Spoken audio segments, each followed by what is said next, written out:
Selamat pagi Bapak Ibu Saudara yang dikasihi Tuhan. Pada hari ini Kamis 14 Juli 2022, kita akan memulai aktivitas kita dengan merenungkan firman Tuhan terlebih dahulu.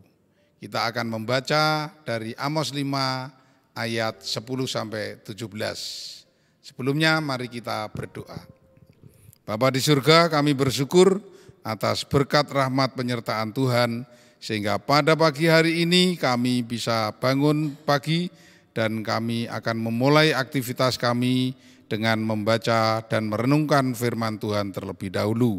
Mohon urapan kuasa Roh Kudus-Mu. Dalam nama Tuhan kami Yesus Kristus kami berdoa. Haleluya, amin. Saudara yang dikasihi Tuhan, bacaan kita pada pagi hari ini terambil dari Amos 5 ayat 10 sampai 17 dengan tema mencari yang baik. Saya bacakan ya, ayat 10 sampai 17.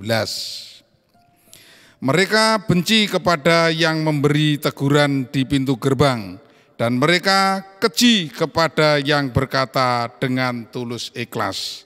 Sebab itu, karena kamu menginjak-injak orang yang lemah dan mengambil pajak gandum daripadanya, sekalipun kamu telah mendirikan rumah-rumah dari batu pahat. Kamu tidak akan mendiaminya, sekalipun kamu telah membuat kebun anggur yang indah. Kamu tidak akan minum anggurnya, sebab aku tahu bahwa perbuatanmu yang jahat banyak dan dosamu berjumlah besar.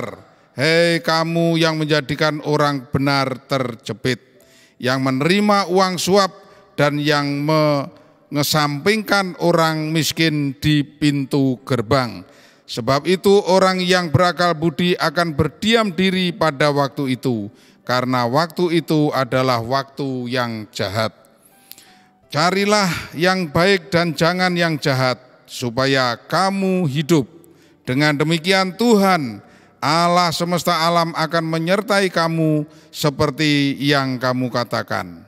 Bencilah yang jahat dan cintailah yang baik, dan tegakkanlah keadilan di pintu gerbang.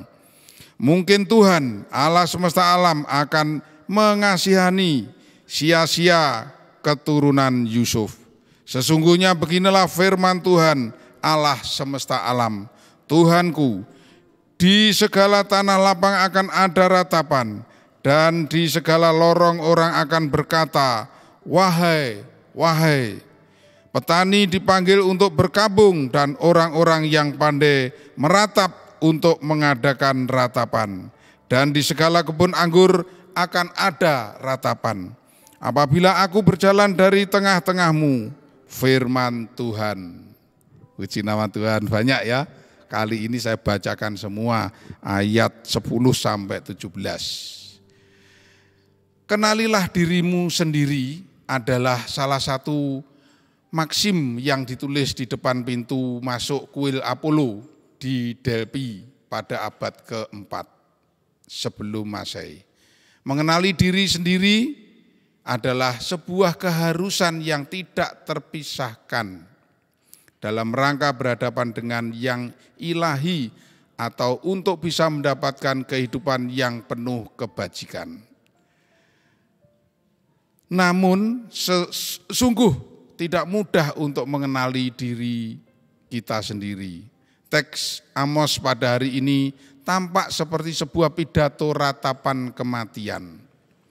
Korupsi yang sudah merajalela dalam semua arena kehidupan, politik, hukum, keluarga, agama, dan ekonomi ibarat menggali kuburan bagi Israel sendiri.